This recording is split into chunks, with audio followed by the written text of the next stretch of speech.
আসসালামু আলাইকুম গাইস, সবাই ভালো আছেন? আলহামদুলিল্লাহ আমিও অনেক ভালো আছি। আজকে চলে আসলাম, ভাবলাম একটু বাইরে যাই, বাইক রাইড করি। ভালো লাগতেছিল না, প্রচণ্ড পেইন মাথার ভিতরে। আর মারা জীবনে আপনি যদি মনে করেন যে এটা বাইক থেকে ভাই আপনার জীবনে কিছু লাগবো না, যখনই মাথা পেইন আইব, ডিপ্রেশন আইবেন, আপনি জাস্ট 120+ টান রাখবেন। জিন্দিগি আপনার, এই পৃথিবী আপনার, এই আপনার পৃথিবী। সো এই যে একটা বিষয়, আমার তেল, আমি তেল 3 দাগ অর্থাৎ 500 টাকা তেল ভরছি, 3 দাগ আসছে, জানি না, একটা হয়তো ইমার্জেন্সি খেয়ে ফেলছে। আর হচ্ছিল গিয়ে তেলটা কেন ভরছি, কারণ আমি জানি আজকে আমার প্রচণ্ড ঘুরতে হবে। আজকে প্রচণ্ড রাগ, মনটাও ভালো না।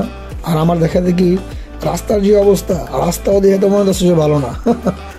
যাই হোক গাইজ, ব্যাপারটা হচ্ছিল গিয়ে আপনি যদি রিফ্রেশমেন্ট নিতে চান অবশ্যই আপনাকে বাইক রাইড করতে হবে।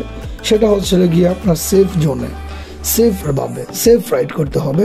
পাগলা করতে আমাদের চালালে হবে না। যদিও আমার আগে রিক্সার ছিল, আমি রিক্সার বিক্রি করে আমি পাগলা করে নিয়েছি। দ্যাটস ওয়াই 4B, যদিও আমি এক সময় হেটার ছিলাম, এখন 4B আবার।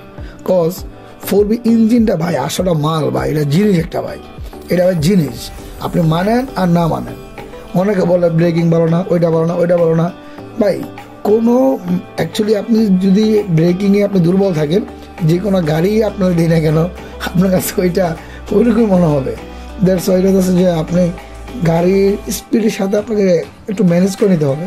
হ্যাঁ, 4B যে আপনার স্টকে যে চাক্কাটা থাকে ওইটা আপনাকে চেঞ্জ করতে হবে। দ্যাটস ওয়াই চাক্কাটা আমার কাছে মানে অ্যাটলিস্ট ভালো লাগে না। যদিও দেখি পোলামান ওইটা দিয়ে অনেক মানে কড়া টনা মারে, ওদের প্রবলেম হয় না, কিন্তু আমার ভয় লাগে।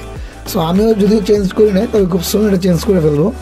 আর আজকে মনটা ভালো না, এই জন্য আপনার যদি টাকা লাগে না ভাই, যদি টাকা লাগে আপনার আর টাকা না থাকে, তাহলে আপনি দুইভাবে মানুষকে চিনবেন। এক, আপনার পকেটে টাকা থাকে তখন আপনি কার সাথে সম্পর্ক করবেন, মানুষ চিনা ফেলাইবেন।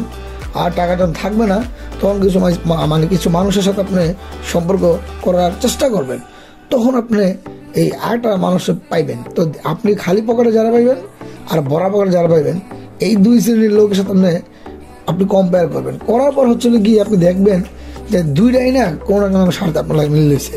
ওই যে আপনার টাকা নাই, এটা হই না, ওইটা আপনারা জানেন কি, ওর কোনো যদি কোনো সিস্টেম থাকে যেটা ও সফল হবে বা ওর আপনার কাজে দিবে, ওই কাজটা আপনার দিবে। আর যেটা আপনার টাকা কথা হয়ে নিয়েছে, ওইটা তো সোজা গিয়ে আপনারা মনে করেন যে এটা খাওয়ান যাবো কেমনে বা এটা করান যাবো কেমনে, থাকে না যে সিস্টেম, মানে তোমার এমনি বুঝে টাকাটা প্রফিট করান, মানে কোথাও ইনভেস্ট করার জন্য করবো। যাই হোক গাইজ, তো আমার পকেটে টাকা নেই, আমি কয়েকটা ভাই বাজার চিনছি, তো এদিকে মনে করেন যে কিছু বলার নাই, এদিকে মনে হয় খেলা হইতেছে।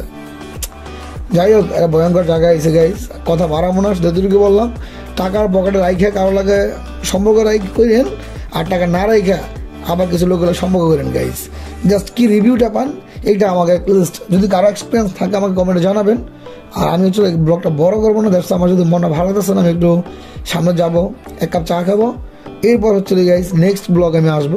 সো আজকে এই পর্যন্তই, সব ভালো থাকেন, চিল করেন, এনজয় করেন, সাবস্ক্রাইব করে পাশে থাকেন।